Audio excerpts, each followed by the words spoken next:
Champions, welcome. The squares have aligned and bingo is nigh. It's time for the Elden Squares Season 3 Crucible. Introducing first, fighting out of the red corner, we have a team that is brand new to Elden Squares. Their main DLC player is a man who is monstrous in DLC bingo. He has great results in past DLC bingo events. None other than not the champ, but the Champa Lampa. And his teammate, a man who not only works his ass off to get better at bingo, but tries to lift others up with him along the way, integrating so many people into this community and becoming such an amazing player. His debut in the open division, none other than Stakes. And their opponents, fighting out of the blue corner, we have a former Golden Order player, a man who is an absolute monster in base game singles, looking to take his talents into the DLC, none other than NVCC. And his teammate, one of the funniest men in the history of Elden Squares bingo, a fan favorite in the Crucible last season, my good friend, the community's good friend, none other than Jers. Now let's get ready to run that board and square off. All right, let's go ahead and get this thing started here. I'm ready. And here we go. Center square. 4 unique tree sentinels. I will go for Melania. Loretta Blue Spirit is the center square, so that's actually a really quick one. Really quick square who's. Yeah, especially because there are not that many quick squares in this format. Rush squares are pretty rare. That is a very, very, very quick one. I'll kind of run down some of the big kill squares on the board. Yeah. And then I'll let Jay do more of the nerdy stuff because he's better at that than me. So looking at the big kills here, not a ton in row 1. Obviously we have Dancing Lion and Rykard here in that second row. Honestly, not too many big remembrance kills in this board. So it's going to be more of I think it's going to be a type of a board where it's like, how can we extract the most synergy? I will say in that row 1 though, that Misbegotten Crusader can be quite the devil if you don't know what you're doing properly. Yes. We have the Imbibe at St. Trina's Nectar. That is Putrescent Knight. For anyone who doesn't know, you have to kill PK in order to do that. We have Romina, Saint of the Bud. We have not seen that one yet this season. But I really think this is a board. Jay, I'm going to rely on you here. What is your kind of take on this board? What should should we be looking at? I think we're going to look at, I'm going to give, if you don't mind giving me the floor for like a couple of minutes, I'll give a rundown of my opinion of the players, or not opinion, but like what I've seen. Take it. So I think Stakes loves the Scorpion Charm. Stakes is good at it. He has pushed it before, and that goes really well with Loretta. I would not be surprised if I see Stakes do a Loretta rush at +0 and then go get Pydia and give that magic Scorpion Charm, and then possibly do probably Anastasia. Yep, and just to interject, you can get a ritual pot there as well. Yes, for sure. I think we see that. As far as the DLC portion of the board, there is really, in my opinion, there's nothing you're going to rush here. Another surprise I wouldn't see, like I wouldn't be surprised if I saw, is not the original rush of the DLC, unless they think they want like that Iris of Occultation. You can do that +9, kill the Omen Killer in the bottom of Fort Reprimand. But there's some synergy here who's Elimer with castle bosses. We have 4 NPCs on that bottom corner, that column 1, row 5, which does lead into a little bit of that DLC. ADM is a quick kill if you can get up to plus 25, that diagonal with cookbooks. So I could see them maybe looking at that diagonal. I know Stakes has also practiced a little bit of Rykard. To not take the whole floor away, I'll give a quick rundown. Stakes, I've been coaching Stakes a lot previously when he was in Rookie Rumble and whatnot. The one thing that I kept pressuring him into is when he was comfortable, of course, doing it, don't always spend your first 20 minutes of the game like prepping and getting vigor and all that stuff, and he's been doing phenomenal with it. Champa, big DLC player. However, I've only seen him play with the Physic, Talisman, and Backhand Blade Great Katana, so I'll be very interested to see how he does when he doesn't have that. He's got a lot of knowledge in it. That's the kind of the team that I'll commentate initially in the beginning, because you know more about NVCC and Jurs than I do, even though Jurs and I have played more. But I think we see a Loretta push here with a Scorpion Charm, and Champalampa goes DLC Rush to try to look at that diagonal. That's just what I think. Yeah, that would not surprise me whatsoever. I think Loretta's just supremely strong. I think you have to send one player to Loretta immediately. Yes. Because not only is it center square, which square value is relative to the board, but on an empty board, center square is by far the most valuable square. It blocks 4 different bingo lines. Obviously, as the game goes on, what we say is what is the most valuable square can change. But these players are underway, and we're going to go ahead and get started here. I think this one's going to be very, very, very interesting because, you know, yesterday we had a board that we had a board that was really DLC heavy, and then we had a board that was leaning base game, but, you know, still had a good amount of DLC on it. Right. This board is very base game heavy. You know, going back to Rambler's prediction, right? He was talking about how he felt like Champalampa was going to run away with the DLC. His powers are somewhat nerfed right now, given this board. They are. Yes, sir, I would agree. And we see here that that Jurs and NVCC are doing like the smithing one into Stormhill Shack, along with Stakes as well. I think Stakes did check the Great Sword check, but I might have missed it. We see Champa is the only one going toward the Academy key in that Loretta way. I didn't think he would do that first, but regardless, I think Loretta just is good here. I just think it's good. I will say I've been watching a couple of, like, I was sick in my illness the last few days. I was watching a lot of different streams of player practicing. I know in the Golden Order, you guys have it like down to a perfect script as to what you're doing. Like when you guys were running in the game one yesterday, when you guys were both running, you and Shuro were literally doing the exact same line, like bar for bar. I think in the Crucible, like they know the lines, like they end up doing the same thing, but the order might be slightly different. I do, because some you guys have optimized it to be like, how can we minimize as many warps as possible, right? So it's pretty insane how much it's optimized. That's funny. You're right. But you're right. I think it will end up doing the same thing. Order might just be slightly different. Sure. Yeah. Also, one big difference here. So both NVCC and Champa are running the Morningstar. That does not surprise me. It's not the highest DPS, but dual status and hammers are great for staggers. That makes the fights easier if they're not necessarily faster, right? Getting with all that stance pressure. And obviously the dual status makes up for it. Not surprised to see both of them running that. And then some difference here though, Jurs is going with the Golden Halberd. Not surprised he picked that, as he's, you know, used to the old way, or used to kind of the old way before we reduced the smithing costs. Right. Very comfortable with somber weapons, particularly that Golden Halberd. Meanwhile, Stakes, who played in the Rookie Rumble after the reduced smithing change in base game singles, is going for Claymore. Yeah. So who's question for you? Just for anybody who might have popped in and we're seeing players in the base game, in Limgrave, in Liurnia and whatnot, and we're talking about DLC. How do these players get into the DLC? Yeah, I think that'll be a major question throughout the season. I need to get better at just addressing that always. But so to get into the DLC, you just need to kill any 2 Remembrance bosses. Progression in this is fairly open. You have basically everything pre-Altus, and then once you get Altus, everything post-Altus.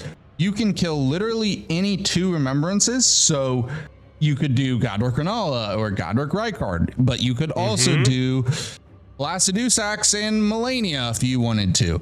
The second you get that second remembrance kill, you will get access to the DLC, and it is Remembrance, not Great Rune Boss, just Remembrance, and you have plenty of options.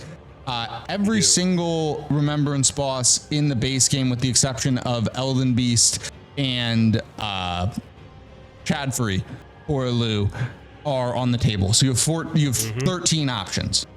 That's awesome. Yep.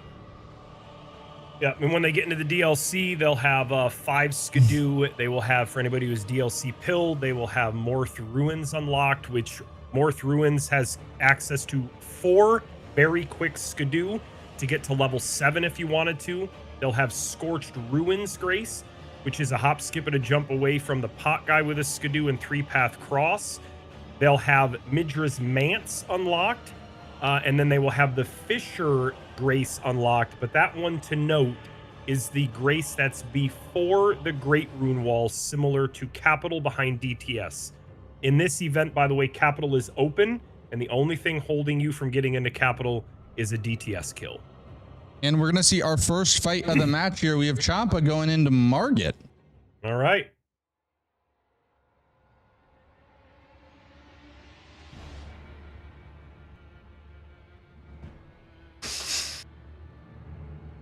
You know, this is interesting because I've seen Champa play DLC. Like, he did very well. There was an event that he played in. He made it to the semifinals, lost to Strump, which, I mean, obviously Strump is a champion. That's a, you know, no shame in losing to Strump, right?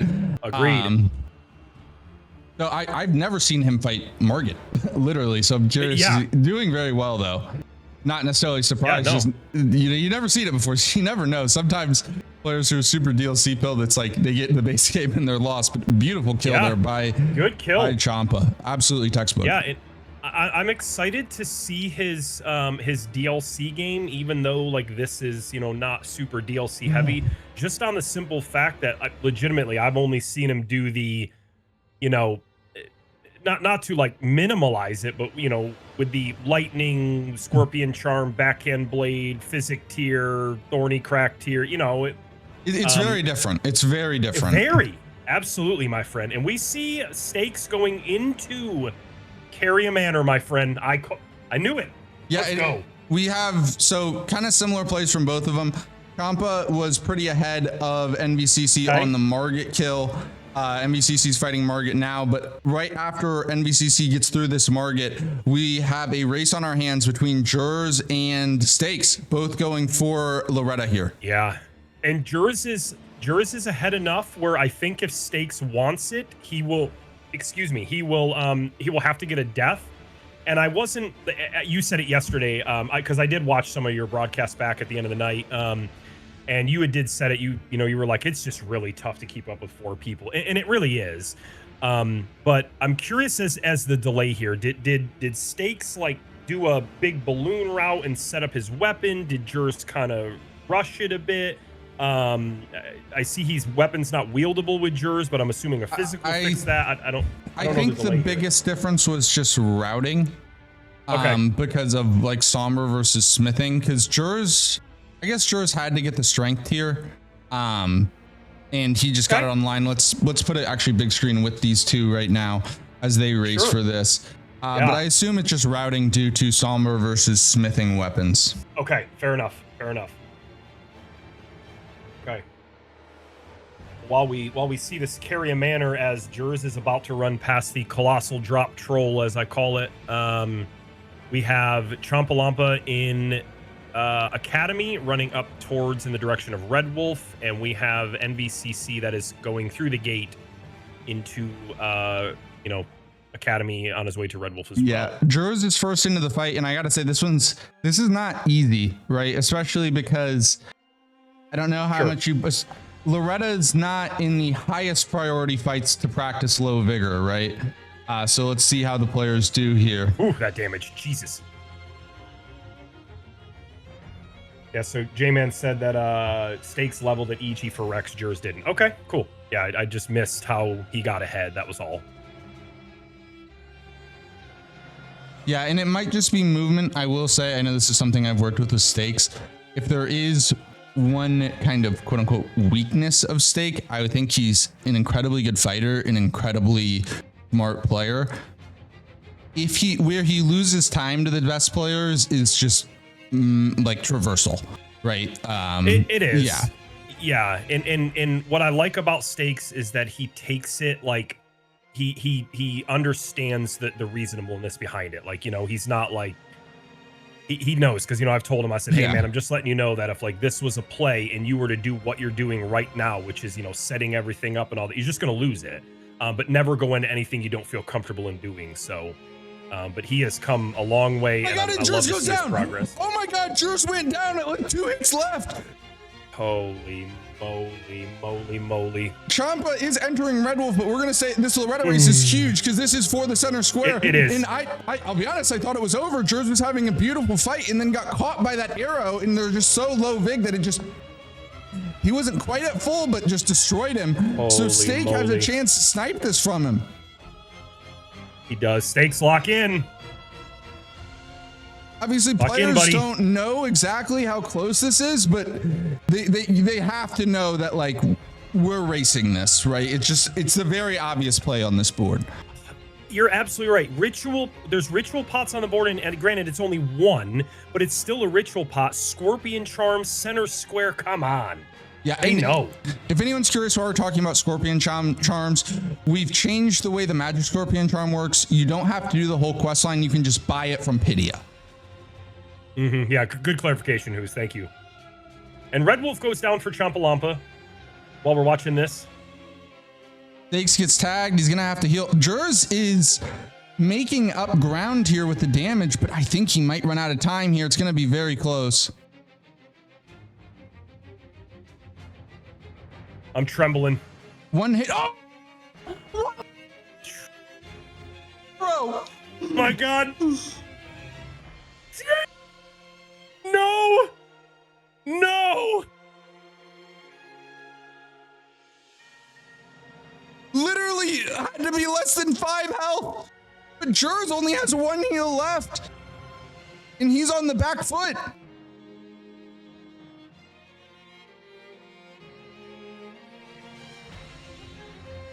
I think my lip might be bleeding.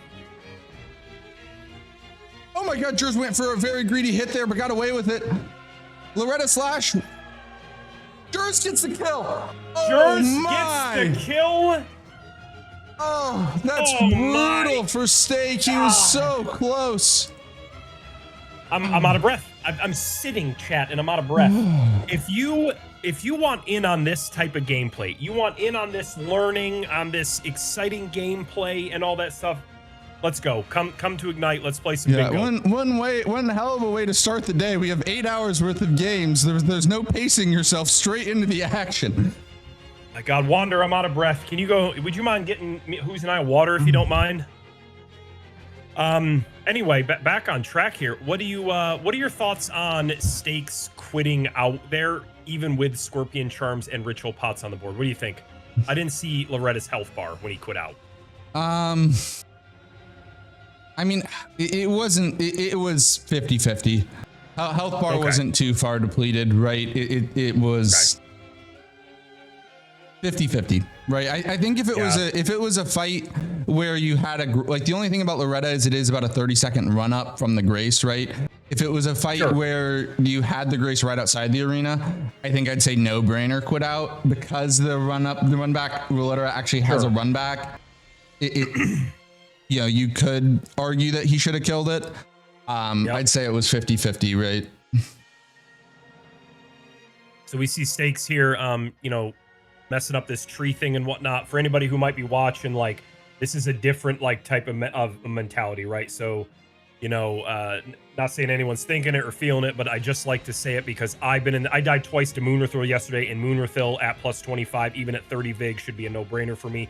Sometimes you just get in that momentum, the nerves, however you want to put it. Some of the best players in the world die. We go into things that are way lower, you know, vig and all that. So yeah, he might also be slightly rattled from the snipe. And now he's just got to get his groove back, and that's completely acceptable. And I will say, you know, I've been doing bingo for a very long time at this point. I've been running leagues for a year and a half at this point. I think this is like my, if you count Golden Order and Crucible, everything over my 10th league. If there Hundreds of games. if there are times where it goes weird, also beautiful job there by Champalampa getting Ronaldo down. Really impressed with his play in base game right now, because I've never seen it before and done really well. But anyways, to finish my thought, if there's a time where things get weird, it's week 1, because it's week 1 jitters, especially this is a brand new format.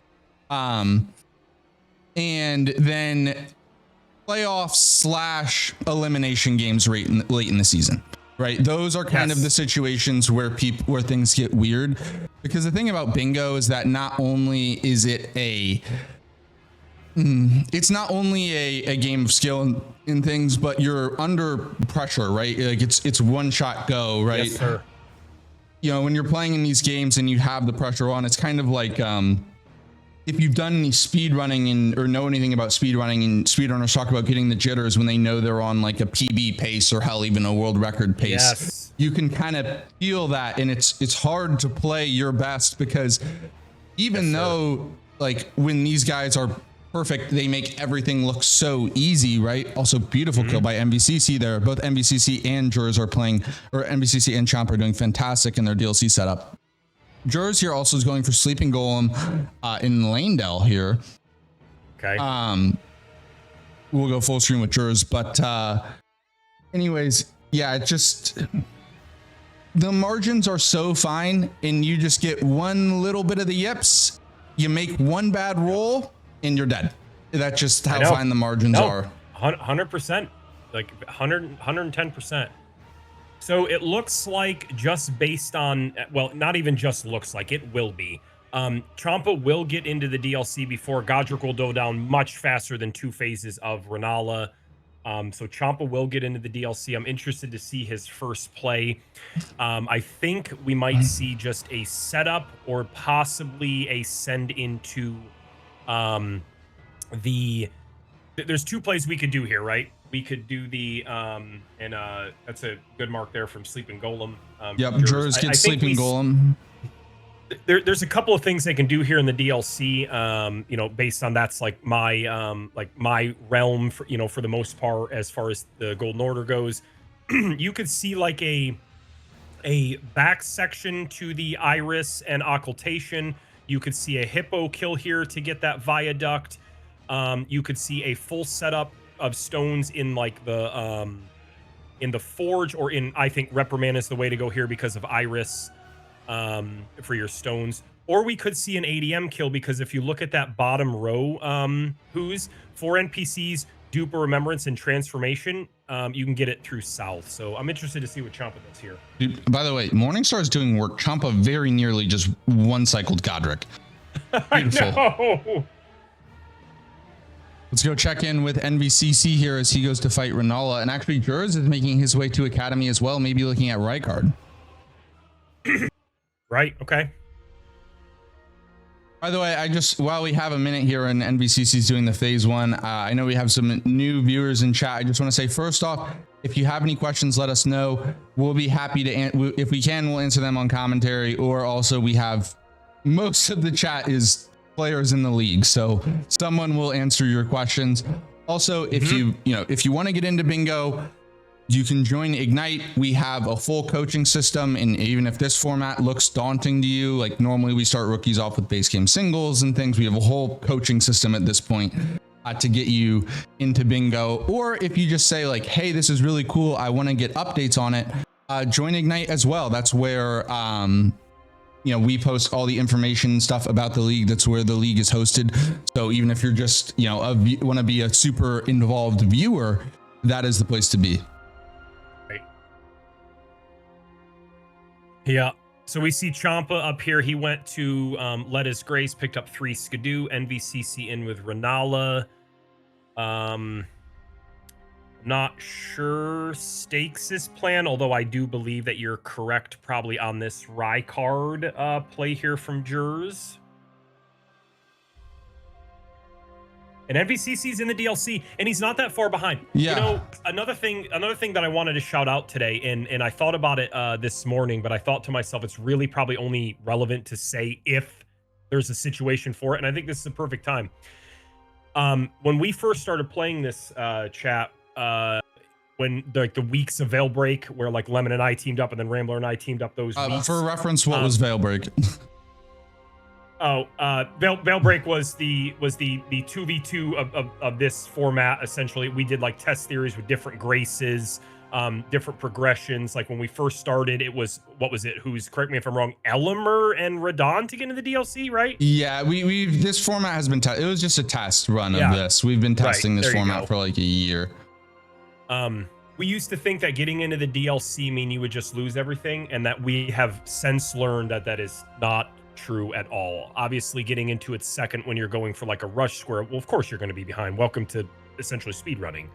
But NVCC, even though he got into the DLC second and he doesn't know it, he's just fine. He's just fine.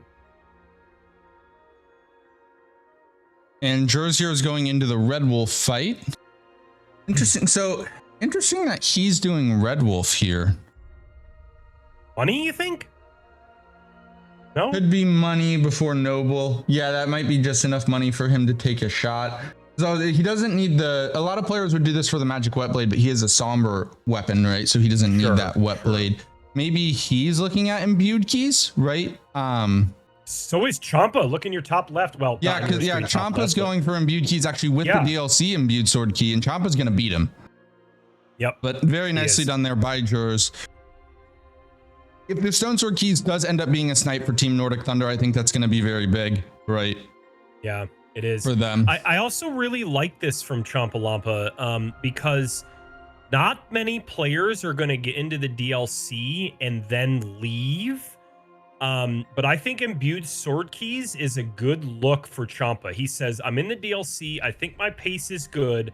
I'll get a couple of Skidoo fragments and a couple of graces, grab the Imbued Sword Key and Ensis, and then I'm going to go for Belfries and Academy. I like this. You know, a lot stay in, right? You know, once they're in the DLC, they just stay glued to it. So I like this. Yeah, I think this is going to be very good.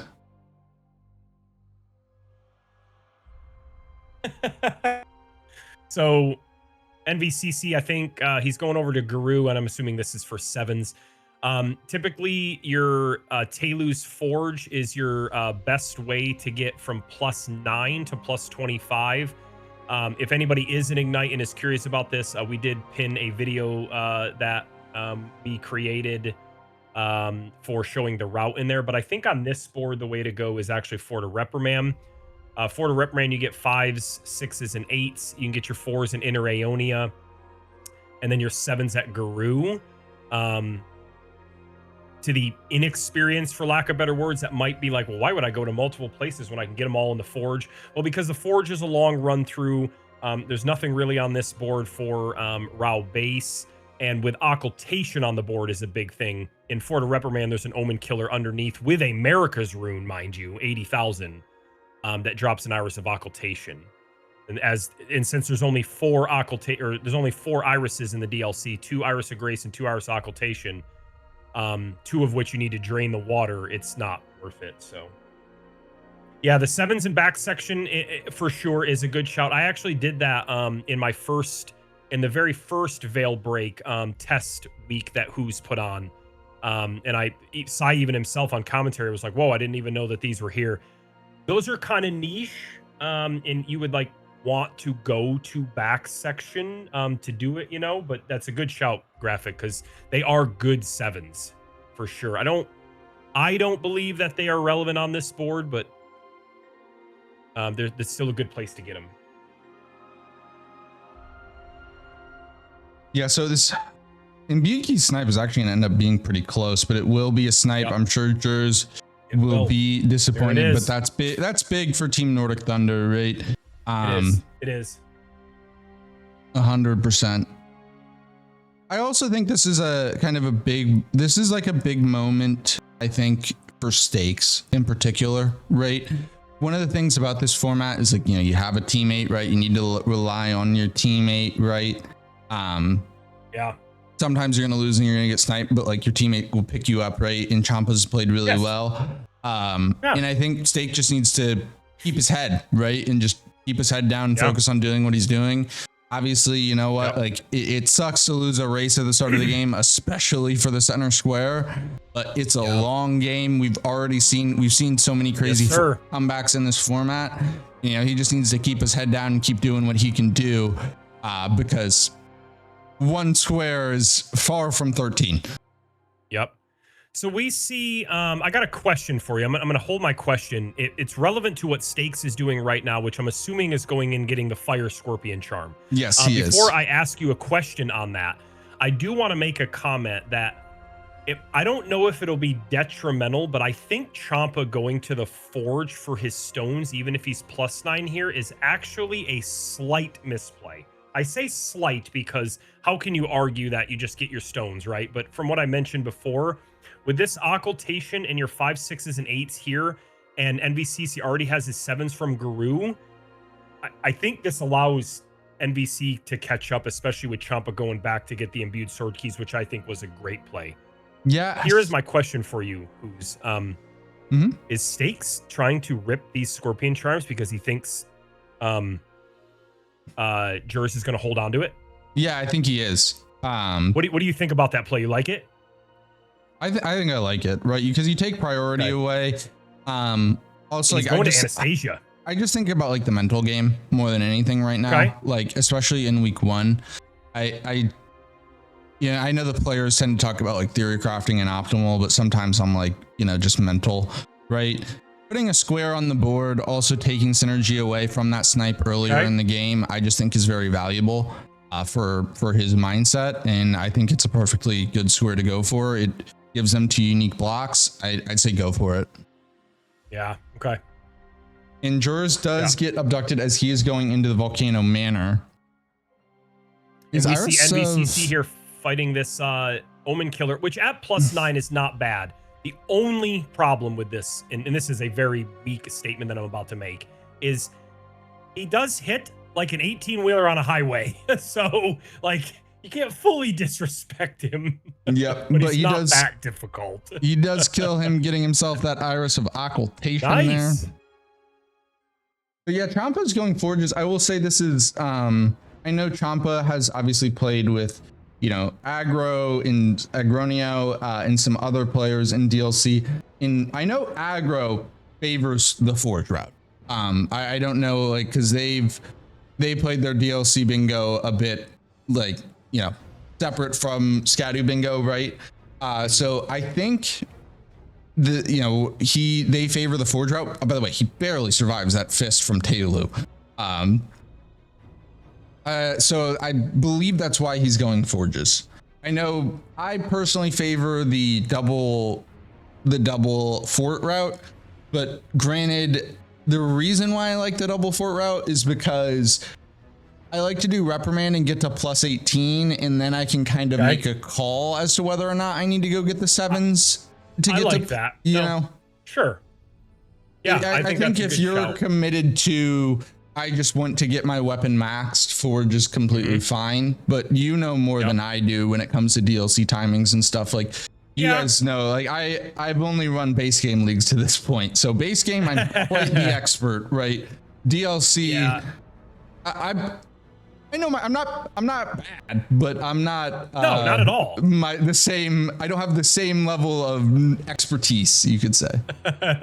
So at +9, the Forge is faster than doing the reprimand Guru Inner Aeonia. It is 100% faster.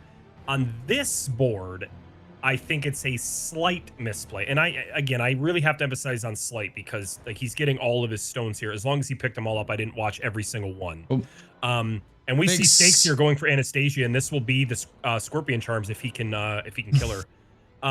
Just on this board, like you want to go to reprimand for the occultation, and when you're running backwards for the Grace, for the Iris of Grace from Viaduct, there are 2 4s on that bridge. And then your other 4 you can get, there's a couple in Academy that I know that you know. So Yeah, there's That's why there's a lot of ways to do it. I think you're actually probably the best of anyone I've seen. You somehow know where every single smithing stone is in the DLC. It's actually quite impressive. We see Stakes here, obviously working on Anastasia. This will finish the Scorpion Charm Square, but we're gonna go full screen with Jurs here as he goes for Godskin Noble, making his way toward Rykard. So not only would that be the Rykard Square, it would also be one piece of his DLC access if he needs to go in the DLC later, as well as a Lord Boss in Rykard. Yep. So there's the Scorpion Charm mark. Very good for Stakes for taking that away. I think that'll tell Jurs that Loretta was a snipe, even though he didn't get the magic Scorpion Charm, he being Stakes. While Jurs is fighting Noble, really quick graphic, the fort is good, especially with the money. As long as you know that going to the forge is quicker, like overall faster from +9. But if there's no reason to go to Rao base, like you said, then yes, I would agree. Because you get more money. Jurs is having a very solid Noble fight so far, and he's probably about to die, because I said that. The curses continue. Dude, I cursed Stakes earlier. I was like, we'll go big screen for this fight. Immediately dies. Like, I swear I have a talent. Oh my god, he's stuck in the corner. Oh my god, how did he get out of that? How in the world did that happen? Jurs is in 8. Also, NBCC here, we're gonna go to 4 big screen because NBCC's fighting the Golden Hippo. Okay. And Champa's about to enter Golden Hippo. Jesus Christ, let's go. Action-packed format. No room for the board, only action here. This is a good play for the DLC players to do Hippo. While we're watching these fights, very quickly, you get Viaduct Grace in Ancient Ra, which is the elevator grace after Solza, if anybody knows DLC. One of 2 ways. Well, I guess one of 3 ways if you the third being run there, but no one's doing that. Get the Churchwater District entrance and back section where the parkour is before draining the water, or killing Hippo. Killing Hippo is pretty damn good on this board. 2 Skidoo and 200,000 runes. Who's? Yeah, I think because one of the things I think we saw yesterday, and particularly with kind of like the week 1 jitters like we saw, granted, NBCC in particular already has a lot of VIG, but oh my god, Jurs went down at the very end. Oh. Brutal for Jurs. Okay. Bring it back. Yeah, bring it, bounce back. But regardless, like getting that first big kill, getting that first massive rune injection of a couple 100K is just so huge, because not only is it just good to see the kill, get that big kill down, but your margin for error increases so much when you're able to do it, right? Like we saw Dino, obviously, I mean, he died to he went for really early Lord of Blood, died twice, He did. and Champa goes down. That move. I hate the needles. This is definitely an opinion of mine, but I know I share it with other members of Ignite. You know, us who play a lot lately. Hippo is a boss that like you just need to know as a DLC player, whether it's vanilla DLC, this format, whatever. It's a lot of money. It's 2 Skidoo. It's a couple of squares, you know, with, you know, Hippo squares and the Crucible and the incantations. It's a grace unlock in this format. It's a ton of money. I'm out of breath, but he sucks. Yeah. He sucks. And the one thing I kind of want to note here too is like, because it's something that the Bingo Brawlers players are kind of struggling with as well. It's much harder, right? Champa obviously has played a lot of vanilla DLC bingo. It is a huge difference going from vanilla to weapon rando. So like it cannot be stated how big of a difference it is. It is very, very hard. NBCC gets the fight down though. Really good fight by NBCC. We'll go full screen here with Champa. It really is, and that's legitimately like no insult, but like, you know, if you've learned DLC and alls you've done is magic, cold, overhead stance, great katana, Thorny Cracked here, Green Burst, maybe Stone Barb, Ritual Sword, Magic Scorpion Charm, Lightning Scorpion Charm with Backhand Blades, especially starting at 50 Vig, where the only thing you have to pump is Dex. It's just significantly different. Well, not only that, but like, to give more credit to the format, it's like you play the format, right? And Sure. the best way to play vanilla DLC bingo at this point is just backhand blades, right? And if you truly want to be the best, which Champa is one of the best, right? What you learn is not like the way you learn fights in weapon rando versus non-weapon rando. By the way, beautiful job there by Champa, gets that down. Good job, Champa. But in weapon rando, right, we talk like, oh, this is a charged R2 opening. Oh, like this is a R1 opening, like kind of lightly talking, like it's like, oh, with most weapons, like this is how much timing you have. And it's very feels based, because unless you play this, like, even though I've played this game for thousands of hours, I don't have it memorized with every weapon for every boss and every attack what my exact like openings are. But if you want to be really fucking good at vanilla DLC bingo, it's like, okay, this opening, it's running R1 followed by jump R2 or whatever like it might be, right? Like it's super precise. It is just a completely different like way of learning, because they're trying to maximize every second and reducing the fight. Jor's back in with a noble here with some more health after killing Margit. Nice. But so yeah, it's just a completely different skill set, right? It is. Yeah. So we got Jurs in Noble. We have NVCC running through, he's going to mark Iris here. Very nice.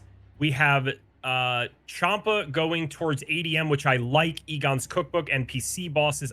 Transformation. I really like this, which was another reason that he got the hippo kill down. I really like both of them doing this. And Stakes is going for Ritual Patsus. So we got everybody's doing their own shit. Yeah. And Tony, I don't think it's fair to like you need to learn the fight in non-weapon rando. It's just a different way of learning. Yes. Right? Like it just yes, sir. It's just a different way of learning, right? It's a different type of test. That's all it is. Like, in one format. Oh my God, yours. Like in weapon rando, generally things are not as optimized in terms of the fights, right? Like there's always something you could do better, right? But in their fights, it's like when they get hippo perfect, he's dead immediately. Like it is a work of art, right? Yes. That's not possible in weapon rando. It's just a different type of Jurs dies at the end, man. He does. Oh my dude, Jurs needs gracious. if Noble had 10% less health, Jurs would have killed him twice. Yep. Yeah, it's just a different type of learning. It is, right? Certainly. I also want to excuse me. I also want to give a really good shout out to Champa here. Even though he is like that, like he's very good at DLC and he's in that like, backhand blade great katana normally, he still has a fantastic mentality of he killed Hippo and the first thing he did was port back and get a talisman set up, and I love it. Yeah. I love it. And I want to say, I know we've been obviously talking about that because it is a talking point, but like, look, deaths to Hippo happen. His second fight was fucking perfect. 100%. We mean absolutely no disrespect to Champa. We were just talking about the differences, right? He's been playing great all day today, right? Like there have been all day, especially week one, right? There have been, Jay, you yourself didn't play your cleanest game yesterday, right? Like everyone's been making mistakes, right? It just sometimes they cause talking points. Great ADM kill. No heal ADM kill. Holy shit. I played great going up until Moonrathil stopped me twice, and then I played, fantastic, and then the dragons kind of meme me a little bit, but yes, I agree. It doesn't matter like how good things just happen. Shura died. I saw Shura died to Red Bear. Like what? Like I don't know if Shura's died ever in Elden Ring before. Like it does happen, for sure. I think Stakes is going into Academy, who's for his final ritual pot. Yep. And I mean, I primarily compete in rando because I am a competitor. Just I compete in rando as I do commentary on bingo. I like to keep, you know, separation of hours, right? But like, yeah, like as a rando player, I can tell you, like, I'll do the impressive stuff, but I can't tell you how many damn times I died a sanguine noble. Yeah, right. Like, you know, like shit happens. It absolutely it does. Yeah. The game's too hard for shit to not happen, right? Yes. Like the margin for error is so tight. Yeah, I think what we'll see here is Chompalompa is going to go down toward Castle Watering Hole. Oh my god, how did Jurs get out of that? Roll out immediately. You know, I would have loved to see Jurs get Altus access first, maybe, or earlier, because not only you get extra flasks, but very nicely done there by Jurs as he does get it down. Okay, and good job, NVCC is going to finish ADM here. But you get extra flasks, right? I think those would have helped him a lot because he had to drink 3 of his flasks to full heal. That is another kind of benefit of Altus access is that you get slight flask upgrades. You get 3 sacred tears when you get Altus access, and you get 5 when you kill 2 remembrances for DLC access. Yeah. So good job, NVCC, getting ADM down. If you see NVCC opening the door here, he might be wanting to go, and that's a good ritual pop mark for to block that column 3 for Stakes. Good job, Stakes. When you kill ADM, you do get Foot of the Jagged Peak Grace, and you get Charles Hidden Grave Grace. But we see NVCC running through the routine normal way, for lack of better words, and I think he's going to go this way for his first Egon cookbook, where, as you see, Chompalompa is going to be ahead of the game because he's kind of going to progress 2 squares. He's going to go get, he can get Egon's cookbook and then turn around and get transformation.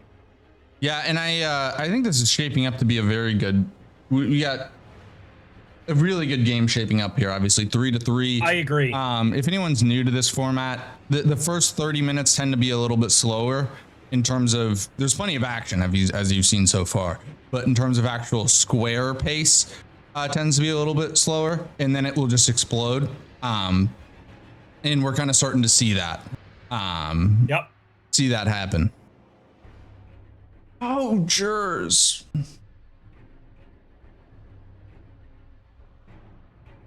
Jurs gets virgined. For anyone who doesn't know what that virgin, God, I'm such a nerd.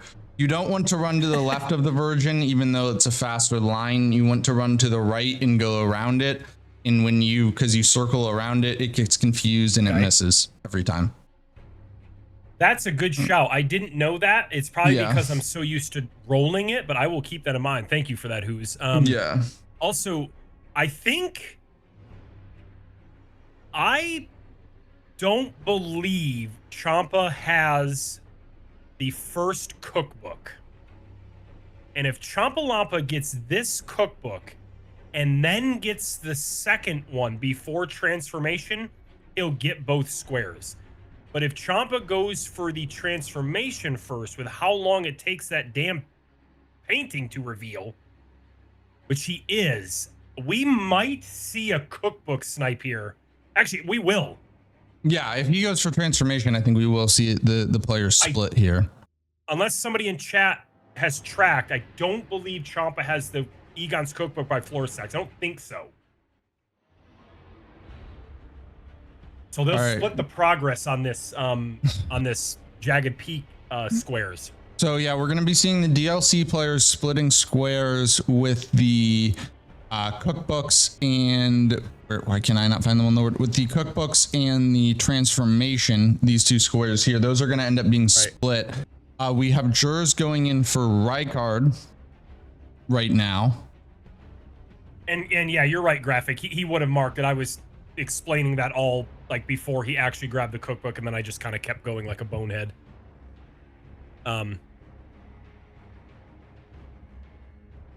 And Stakes is prioritizing getting his weapon upgraded. If you're wondering why they're going to Deep Root, there are a bunch of really good smithing stones in Deep Root. In designing the format, we literally had to work Deep Root in because The smithing sixes in base game are such a problem if you don't have deep root. Yep.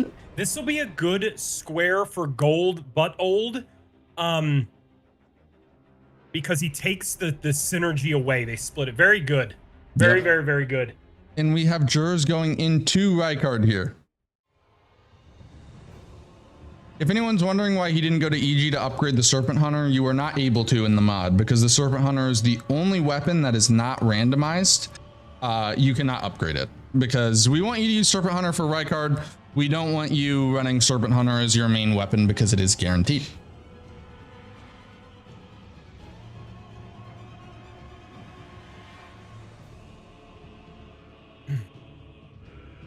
Would just be very against the spirit of weapon rando bingo.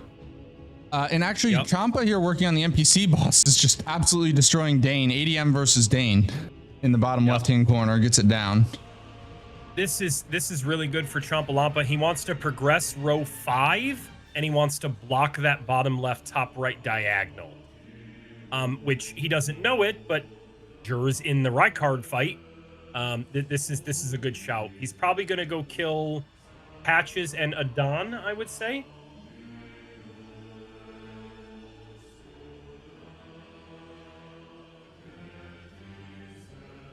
So would you mind explaining as we see Champa go for NPC boss, he's gonna make his way to Adon. NVCC is also doing the same thing, although he's behind for sure. Can you explain this script in Rykard Phase 2? Yes. So there's a few ways of doing it. The traditional way of doing it in no hit, sometimes you can just run. This would be the slowest way of doing it. Basically, Rykard does all these attacks, right? And as you see some of them at the start of Phase 2, when he does these attacks, there's some smoke with skulls that come from the ground, right? Okay. This next attack will be one of them. So there you can see the smoke kind of come up. Once he does 3 of those attacks, he will phase transition. You can use the Ash of War to stagger him out of the phase transition. Jur's is about to do it here. He's a little late. If you do it at just the right time, then you will stop all the geysers from spawning completely. Missed it slightly, it's not the end of the world. In no hit, that'd be a major concern. Obviously, it is risky here in bingo because the geysers are random, and if the geyser comes up from under you while you're in the Ash of War, you just get hit. But yeah, it stops the full phase transition, and it stops all those flying skulls from coming in the air. And yeah, very nicely done by Jurors there. Gets that kill down. Very, very nicely done. While Jurors was doing Rykard, Champa grabbed Adon. So he has 3 NPC bosses. And he is headed to... Is he doing Red Bear? He is. That's crazy if he's doing Red Bear. This has a possibility of a snipe, right? Because Patches and Adon just go down? I mean, I don't know. Like, obviously I know how long the Red Bear fight is, right? He heals and whatever, but... Yeah. Right? I mean... If anybody in chat wants to commentate. NVCC has 2 others down already? He just needs Patches and Adon? He does. He has Patches. He has, God almighty. Come on, Jay. ADM and Dane. He's going into Patches right now.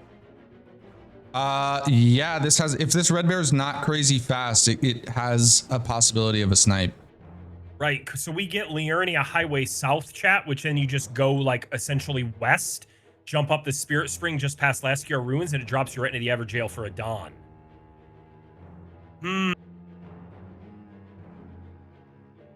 Yeah, this could be very close. Some delay, right? You gotta wait for Patches to, call you. Yeah, I mean, like it's not. It depends how. I have no idea how fast the Red Bear is, because he just rolls and backsteps. He doesn't like to just get wild strikes. And he has a heal. Oh, and Champa goes down. I think this might have been a situation where Champa went like, hey, wild strikes is so good on everything else, it should work on Red Bear just fine, right? but he moves too much. Yeah, I would agree with Shura. And Shura, correct me if I'm wrong. I don't mean to put words in your mouth, but you're saying Solitary is better than Red Bear, not better than the Adon and Patches. And if that's what you're saying, I completely agree. I'd rather do Solitary Jail Knight. He's a jerk, but it's just quicker to straight up get to because you get Scorched Ruins Grace. So it's possible we see a snipe here. It's also possible for Red Bear to be dumb, right? Who isn't just sit here in this wild strike. I mean, it's gonna be a snipe either way at this point, right?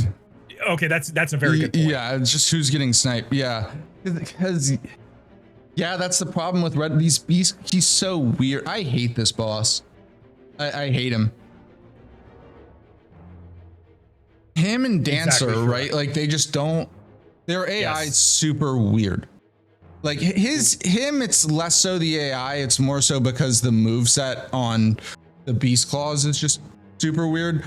Dancer's AI loves to backstep, like they just, the AI is strange. They're very strange to fight. So NVCC did the Tombstone, which is fine. For anybody who didn't know, just to like the north of him, there's a Spirit Spring. Is that faster in this format? I think it is. I think the Spirit and Spring there's is the faster. fourth NPC boss, and all of a sudden now there is a massive bingo threat on the board, and Yes, if sir. NVCC and Jurors get that bingo, Ritual Sword, Ritual Shield, for anyone who doesn't know, Capital is just open. You do not need you still need to kill DTS, but you do not need to get right the Great Runes. That being said, though, I think Stakes is going to be able to block this because Jurors doesn't even have Altus yet. Correct. And I think Stakes sees it and he says, I need DTS dead now. Now. Because, now. But it's looking like the match pace has been slower because these guys just keep sniping each other. Right. This is a great Crucible game. This is a great game. Everyone's playing super well. And they're only going to get better, right? Who's like everybody's just going to get better. Everybody, rookies, Crucible, Golden Order. Well, I just want to be very clear because I know sometimes we look to games and being like, oh, how well you play. Like if both teams played really well, it's a really fast match. It's not in this case. They're just sniping each other back and forth, right? yeah. Because it's looking like a Romina race here from the two DLC players, unless there's something that I'm missing.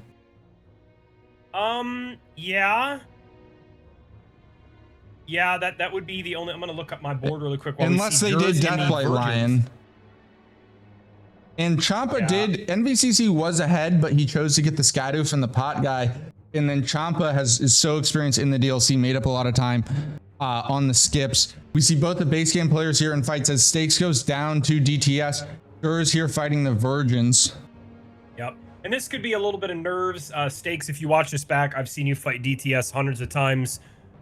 As Rambler would tell me, he told me yesterday in the Renala fight, which my Renala was great yesterday, but she was a little funky at times. And Rambler just says, take it slow, and I know you can do it. So just take it slow, get your stamina back, whatever you need. Jurors gets versions, goes down, he gets Altus access. And this Jurors is going to be hot on Stakes' tail.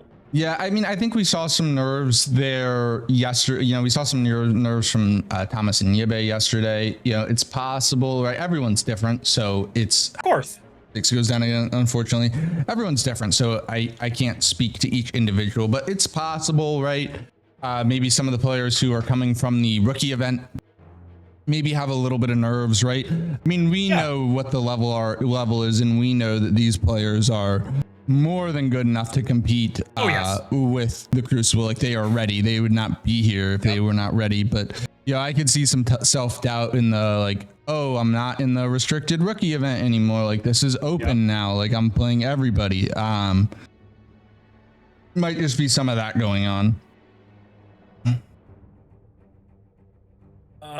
NVCC might have gotten turned around. You got to go up the elevator to get to Romina. Unless he's going to this elevator. He's going to this elevator. This is an old route. For some reason, we used to think this was the fastest way. Okay. So probably Fuck this route because of these guys. Yeah. Okay, fair enough. I guess it's technically not wrong, right? No caster curse here, but I Champa gets this, I think, not just because he's ahead, but because he's like he knows how to fight Romina. Well, we'll see. It's going to be a head-to-head race here. Champa versus NVCC on Romina, Saint of the Bud.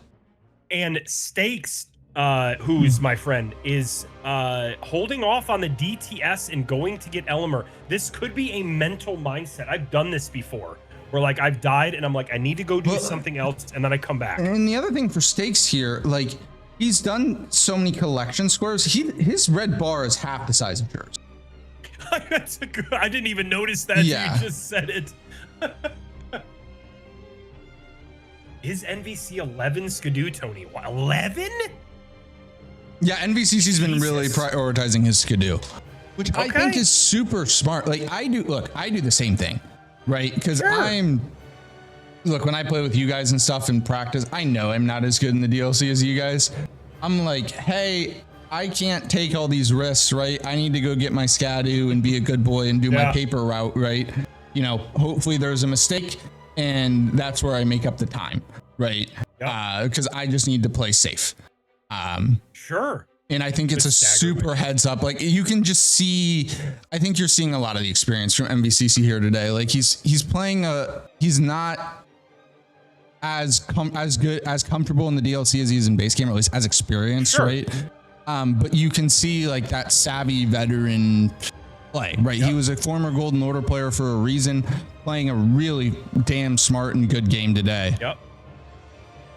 Good job by Stakes getting down Elmer, who drops Flamberge. Obviously a little late to come into play there, but great weapon. And I think Stakes now is going to take this money. He's going to get a little bit more vigor, and he's going to go DTS.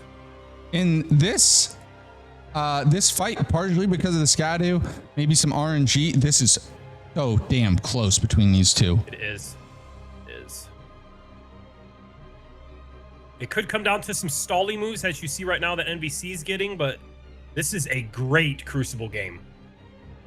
Who's it going to go to? Is it going to go to the DLC Champa or the wily old veteran in NVCC?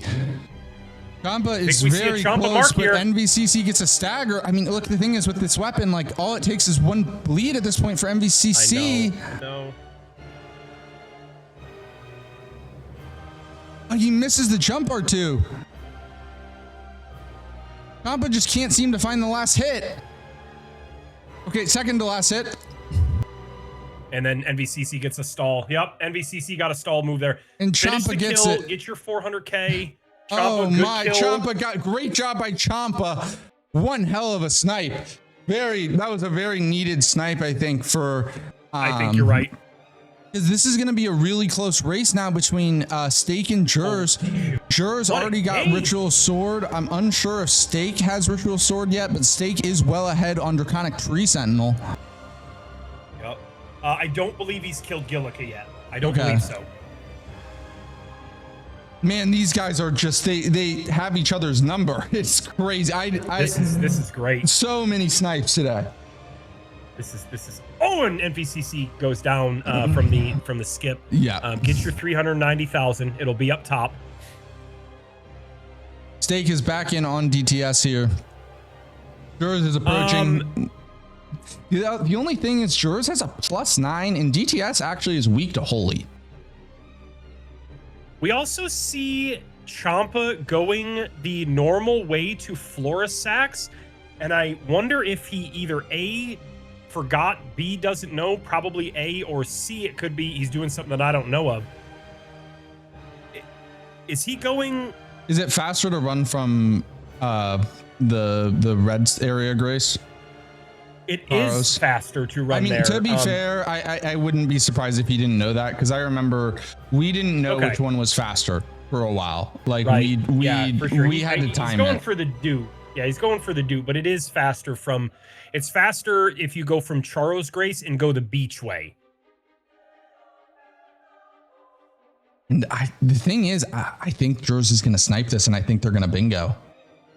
Holy crap. This has been an awesome game. Unless Jurs dies here. Jurs kind of was disrespecting Draconic and got absolutely clocked. I think because Jurs already has Gillica dead, no matter what, Stakes really needs a death here. Gillica will just die immediately, so no matter what, it will be, he needs a death at some point. Maybe, you know, Jurs goes for capital skips and misses it. He needs something. Because also Jurs' damage is so much better. And oh my god, are they both racing dupe, and is Champa gonna snipe NVCC again? Yeah, Champa did it. He did the behind the wing skip, which is fast from Florisax's Grace. I got in, Jurs died! Jurs died! Jurs died! Holy moly. No! Holy moly. This has just been an awesome game. I mean, I know they don't feel awesome dying, but Stakes goes down. I have to stand up. I just have to stand up.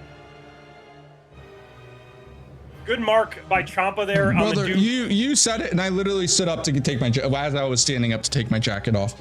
I was like, come on, Stakes, you got this, dude. I agree, Graphic. He isn't. There have been plays that, and we all, I'm not gonna, Golden Order, Crucible, it didn't matter the format. We have seen players do first play capital, like get Altis and go kill DTS where you're one shot. Like even at their Vig, which rightfully so, Jurs has a little bit more Vig. He killed Noble and Rykard. But he is no pushover. I agree. Yeah. And this is what I love about Bingo, man. Because, look, if you load up Boss Arena, no pressure, both these guys get this kill, probably damn near hitless, right? Like, it is just, and Jurs gets it down. Jurs is now going to be well ahead.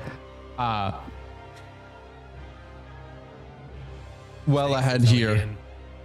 Yeah. And it looks like Champa is going Remembrance Dancing Lion. And I don't hate this. Obviously the speed runner, challenge runner, efficient runner, whatever runner you want to say is, you go kill Deathblight Dancing Lion in this one, right? You got Romina's Grace.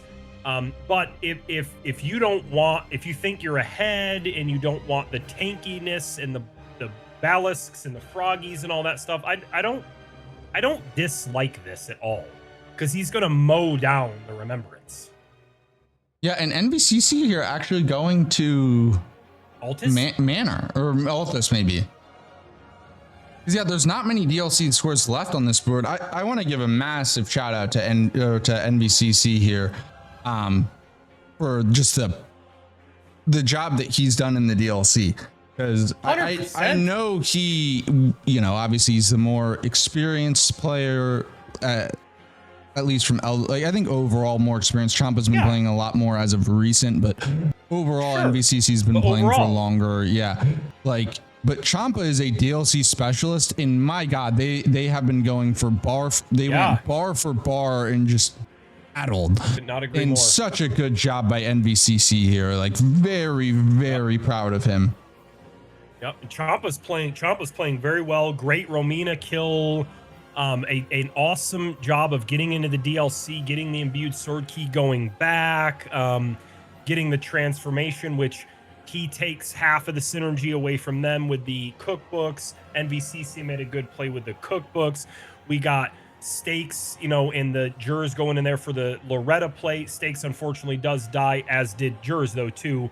But Stakes says, you know what? I'm gonna call your bluff, Jurs. I'm gonna take Scorpion Charms from you. It's just been a great game. It's a great game. Yeah, great, and now so Gold but Old is going to Bingo. But for anyone who doesn't know, Bingo is 2 bonus points. It is not an auto win, right? If it was an auto win, this would be completely different. They would have played everything completely different. It's 2 bonus points though. So they will get 1 for the square. It ends up being 3 points in total for the mark, because you get 1 for the square still, and then 2 bonus points. So that will put them at 9. But Stake is going Crusader here. That will put, and Chomp is going for Dancing Lion. That would put it at 9-9. The Bingo is really big for Gold but Old, but those back-to-back snipes by Champa, you know, matter just as much, if not more, than the Bingo. As we have Stakes here going in on the Crusader, we'll go full screen with him.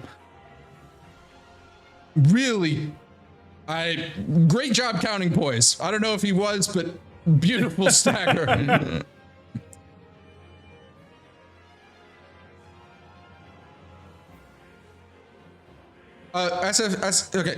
SFP points are very simple. First team to 13 points wins. All right, first to 13 wins. That is the goal number. You get 1 point per square and 2 bonus points for every bingo line. Yeah. So if It you look literally at survives the on marks, 1. Oh my god, he Yeah, if you look survives at the on 1, marks and right- that scream that normally does an insignificant amount of damage does kill because he's only at 1. And there comes the bingo for Team Gold, but Old, they take a 9-7 lead. Yep, 9-7 lead. Yep. So if you happen to look back on this SF, you see that they had 6. So therefore 1 for the square, right? Ritual Sword and Ritual Shield, and then 2 more points. And that's all it is. But just man, but they're not, it's not over. No, it is not over. Unless I'm missing something, Who's. I don't think No, it's this is not yet. over by any means. This is still anyone's game. We got Champa here going for the Dancing Lion. Get that wonderful OST going. Yeah, and Champa did look very good going early into DLC.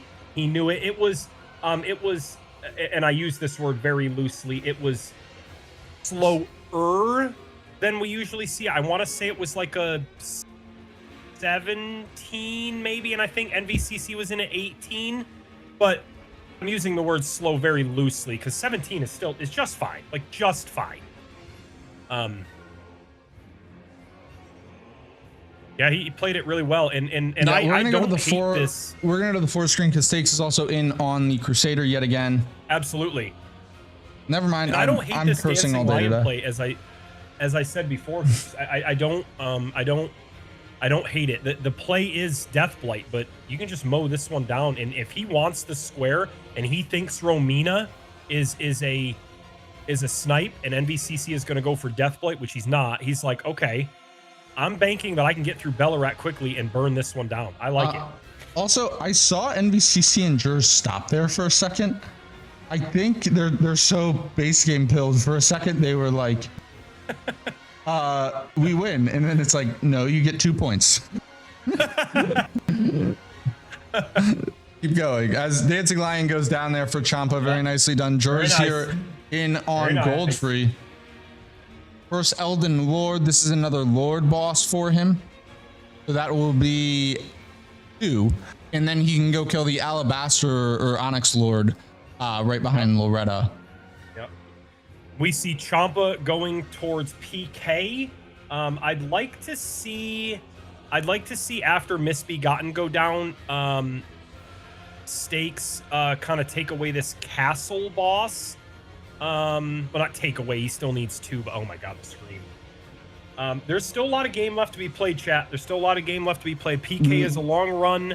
Logar and Magnus I mean, are still it's sitting on the 8 to board. 9. Hell yeah, there's a lot of game to be played. A lot of game left, Who's. Yeah.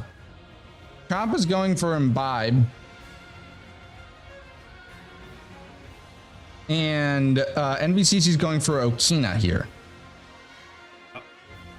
And I agree, Shura. I agree. Yeah, the 17, and that's why I use the word slow very loosely. Slow is, he wasn't slow. He played very well, no deaths, great kills. Yes, okay. He was, I'll put it, he was a little bit behind the Ultra Sweats. All right, okay. Ooh. But with Morningstar, he did great. He was a little bit behind the Ultra Sweats with a suboptimal weapon. All right, okay. Get down from your high horse there, Shura and Jay. He's played fantastic.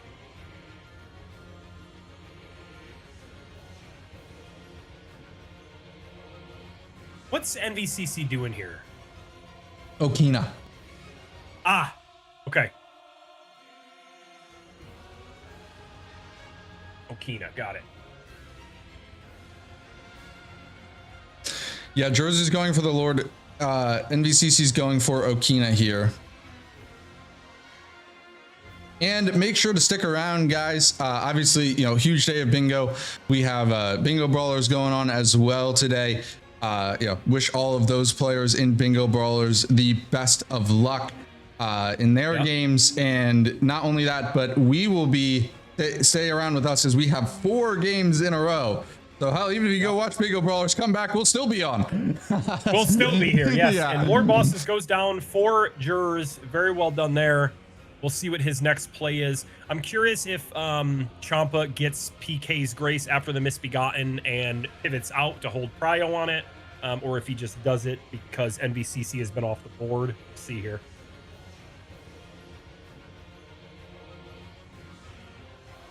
NVCC hasn't marked a square in at all. Oh no, I'm sorry. I'm looking for NVCC and it's Alex. Yeah, he it's hasn't Alex. Marked a square in 20 minutes. Yeah, in 20 minutes. Well, that's because Alex kind of got the jump.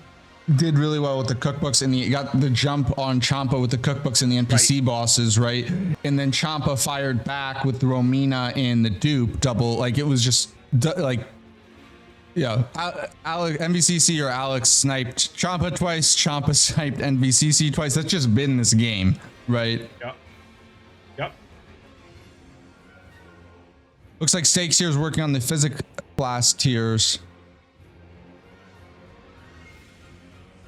And we'll go with MVCC as he goes for Okina. Actually, first time this season we've seen Okina.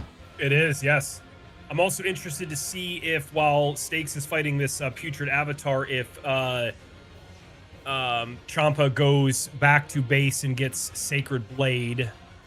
Jers is going for blood tax here, and he's actually choosing to fight the invader. You don't have to fight it. You can run away.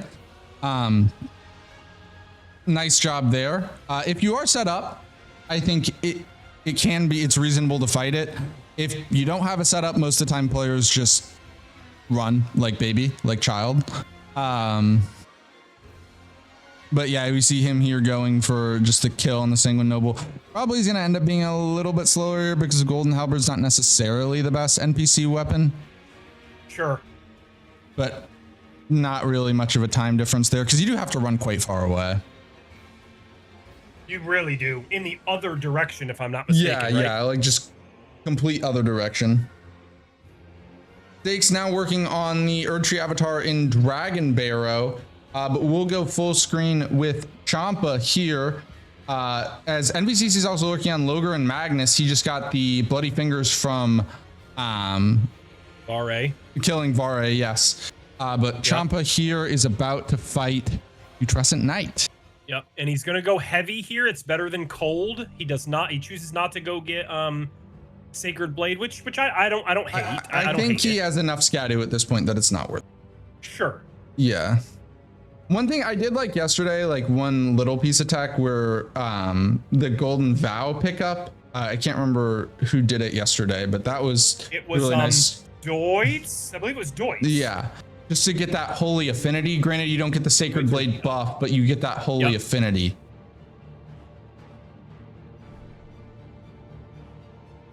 PK choosing to stall here. As he does.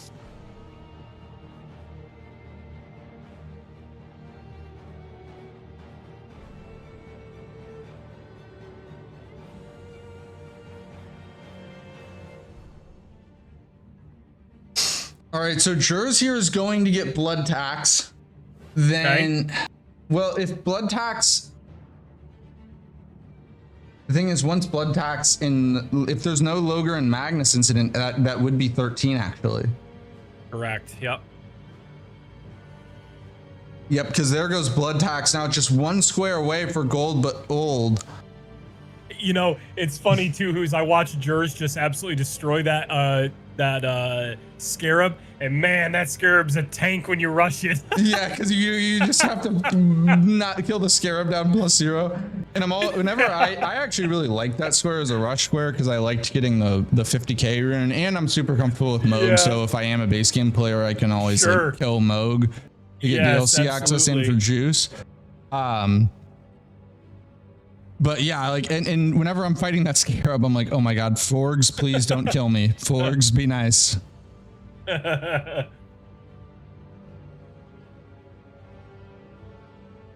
and I missed it. I apologize. Does NVCC have Logre dead or no? No, not to my knowledge. Okay, got it. Okay.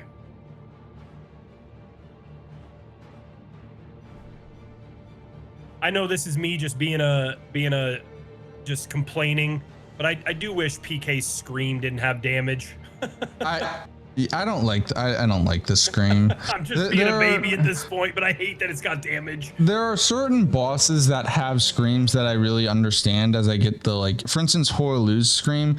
It's annoying, but like he needs it because I did so much practice on him for no hit. By the way, beautiful job there by Champa. But I did so much practice. He's played so Champa's well played today. so like, well. Great fucking job, man. But anyways, what was my point? Like Horlu, for instance, like he needs the Scream because if he doesn't have the Scream, you can just stay close and bully him. So in that case, where bosses, if you're too close for too long, they just get bullied. I understand having a Scream move. I don't get it on PK, man. All he does is run away. He really needs a Scream? Nah.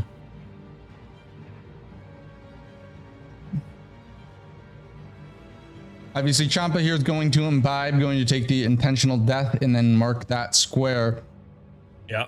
And actually, Jurors is going, we might have a bit of a Crusader race, but either Jurors or Stakes could end this with Crusader. We'll go big screen with both of them. Yep.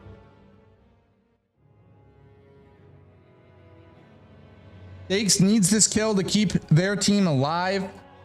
He does. And because it looks like Champa, I thought he was going for Logre and Magnus. No, he's going for castle bosses. Oh my god, that's just because stream buffers. Correct me if I'm wrong. Champa does not have Altis. I don't think he does. I don't believe he does. Sometimes it's tough to keep track of like all four players, even though we've been commentating it. It's like, man, I don't believe he does. Well, there's a reason why we have wonderful refs, right? Yeah, true. Which shout out to the refs. I believe it's Rambler and KC. Yeah, genuinely, this season would not be possible without our referees. Thank you so much. Yeah, because generally we do it, right? When we, as in you and the commentator. Yeah, for base game singles, particularly in Golden Order, like mismarks just. And there it is. Who's? And there it is. NBCC gets it. That is game. I didn't even. He was on the small screen. He killed it so fast. Well, GG's the hell of a game. Well done. Hell of a game. Well done. It's just game one. Rambler and I had a good discussion last night about our game. And I was super thrilled with our game. Incredible props again to Shura and Sai for recognizing that. I mean, I feel like it's honest that they were behind and they were like, this is what we need. And it's only one game. You're still in it. Yeah, it's a long season, right? It's a long season. For anyone who doesn't know, Golden Order, 9 regular season games, Crucible, 8 regular season games. Also in the Crucible, they have divisions, right? So no matter what, if you win your division, you're still good, right? Like you can have a losing record, but if you win your division, you're good. And this was not a divisional matchup here. Not at all. So, and also a tough game week one, right? Like playing NBCC and Jurors, these players with such experience. Also, I don't think the board favored Stakes and Champa here, but they did a wonderful job. Hats off to both of them. We'll go ahead and bring the players in here for a little post-match interview. Absolutely. Go ahead and get them in. Yeah, that's true.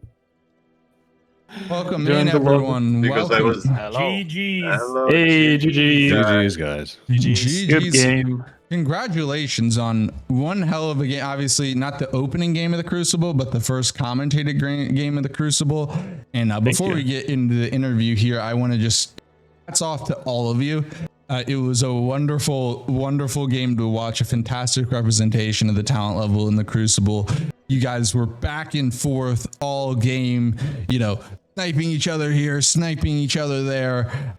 It was incredibly fun to watch, and really great job by all of you. Yeah. We'll start here with our winners, Team Gold but Old. The first person I want to talk to here is NVCC.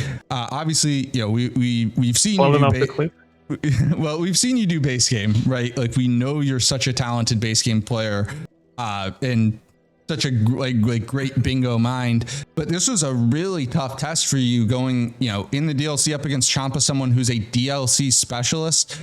And like, my God, you guys went bar for bar. Like, it was really, really impressive to see how well you did in the DLC. How did you feel about your performance today? How much did you practice DLC? Because you did a hell of a job. I mean, I did have to practice, obviously. I will say it out loud. That was the very first game when I killed Romina and the Hippo first try. So I guess that I'm proud of. But yeah, there was some mouse keyboard issues with the game, because when you restore the window, the keyboard doesn't get picked up like very fast for some reason. That's why I fell into the abyss with 140k runes after the cookbooks, and I was like, I could really use those runes. So like, it's a bunch of those small mistakes that I made here and there that I'm like very annoyed at. But yeah, I feel like overall the game went great. If you must know stakes in Champa, Romina was like 3 seconds snipe. Oh, wow. Yeah, you guys went back and forth. So you sniped Champa twice in a row with cookbooks, cookbooks and NPC bosses, right? So that was you back-to-back close snipes, and then Champa gets you back, obviously, twice in a row with the Romina and the dupe, right? It was really, really fun to watch. Like, you did such a good job. I mean, obviously, you said that was the first time you got both of them twice in a row, but yeah, just showing your veteran prowess, and when it matters the most, you turn it on, man. And you did a hell of a job today. Really worked out. Really proud of you, NVCC. And obviously for you, Jurs, I mean, a great base game performance. Like, it was a base game heavy board, and you came out there and took care of business completely. It was, just a wonderful performance by you. Obviously, Jurs, I know you're a fan favorite. The chat's going crazy right now, throwing you your flowers. How are you feeling getting your win and your first time back? Because, to be honest, obviously with Night Rain and everything, we haven't done a bingo event with you guys in it in over 6 months at this point. So how did it feel to also get that win in your first game back in quite a bit? Yeah, it feels wonderful. I believe it's just because of this small ritual I do now before the games, so I hope it will help me also in the next game. And yeah, it feels wonderful. I really didn't see that coming, especially as you mentioned about because of the break we took. Like, Night Train kinda took wings away from me, so hopefully the wings are back. And let's see more of this. Well, it was a fantastic week 1 showing from you guys. You showed your veteran savvy and a fantastic win. Also, Jurs has given me a quote that will always stick with me for as long as I do this. He was like, the reason why I play bingo and I love bingo so much, it's like, whenever I win a bingo game, it's like when you kill Malekith or Melania or something for the very first time all over again. It's like the best feeling in Souls. And that always sticks with me. So congratulations to both of you. One hell of a game, and great job. Now, Stakes and Champa, you guys did very well as well here. You gotta have 2 to tango in such a great game. We'll start with you, Champa. I mean, obviously, I don't think the board necessarily favored you guys. Rambler did our pre-match prediction. He was saying, like, I think if it's a DLC heavy board, he heavily favored you, Champa, but you did an amazing job. I was so impressed with your base game, like, in terms of getting to the DLC, because I personally never seen you play base game, and you were beautiful. How are you feeling right now, man? Because I think you did an amazing job in your first game. Yeah, I've mixed feelings. Obviously, the snipes really stung. I'm happy I sniped back at least. That's good. But no, I feel pretty good about the game in general, like how I performed. I would agree. I think it was small margins. Like if we get you know, one of the NPC bosses or the cookbooks or Loretta, it's, you know. Yeah, I So agree. I'm very hopeful. I think we can still do some I damage agree. in this competition. Small margins. Yeah, it was very small margins because, you know, also like Trump, obviously I know you have a lot of bingo experience, but it's your first time playing in Elden Squares. You know, Stakes obviously you played in Rookie Rumble, but you know, first time coming up, you know, playing in the open division, in Elden Squares, and it was a tough matchup, right? Because you go up against Jurors and NVCC are probably combined have the most experience. I think definitely have the most experience, at least, of any team. I know they had a long layoff, but like NVCC was, you know, a former Golden Order player. Jurors damn near won the Crucible last season. You know, a very, very talented team, and you guys played one hell of a game. You should be very proud of yourselves. Stake, I know, obviously, I'm sure you it's how things you're frustrated with, but I think you did a great job, dude, of like pivoting and, you know, making your impact on the board and making your impact on the game. We know how like you're such a talented player, dude, and we expect great things to come from you guys. You're both such a great team. Both of you are such great teams, and you guys did the Crucible hell of a justice, right? Because you just showed everyone, hey, I know it's the Crucible, it's technically the second division, whatever, but you're some of the best players in the world. Fucking amazing job. Appreciate that, Who's. Thank you, Who's. Thank you, Who's. I don't know. Me dying this 1,000 times, I don't know if that was the most impressive performance from my side. I definitely was like dying a lot more than I would love to, especially like this DTS dead. But it was the greed and the noble. He's bitch, right? So The Jares, the Loretta. I died to Loretta with like a sliver of her health bar left, and then you marked it like maybe 20 seconds after that. So that's I died how to I her started. once as well. Oh, you worry. did? Yeah. He was in the fight first, and then he died, and then you caught up, and it was. Yeah. The only thing I have to say before we part ways for this one is I just have to echo awesome job. I'm hoping for anybody who might be watching or listening, like playing practice games where people like are on different teams and they're maybe doing different strategies and whatnot. You do kind of, it comes full circle now, where the things that like, you know, they happen in games where like you die early, or, you know, you go for a play that you're not used to. That is like the competitive nature. So I'm hoping this game will just show that everybody here needs to just brush up on a couple of things, because a couple of deaths don't go one way. For example, you Stakes, you don't die to Loretta, you win that square, you don't die to Noble, you stop the bingo. That's just like brushing up on a couple of skill sets. It's not the end of the world. And then for you, Champa, if you don't go for Red Bear, the reason you lost that square is because NVCC did Patches and Adon. And he just ran over, right? It just small things just to brush up on. And it's only week 1, boys and girls, and we're on to the next week, and next thing you know, it's, you know, different teams and whatnot, and just keep, you know, doing those things. And it was just awesome to see. Like, you might look back and be like, oh my god, I died 100 times. No, it's the first week. Shake off the rust or whatever, get your, you know, get the car into the shop and tune it up, and before you know it, we'll be right there. Yeah, I mean, if I can say anything at this point, I've run bingo leagues for a year and a half, more or less nonstop, right? And if there's anything I've learned in that time, it's like if there's times where things are a little weird, it's week 1, and then, you know, when playoffs or elimination games happen. You guys still both, all you were fucking amazing. Like, we're just so proud of all of you.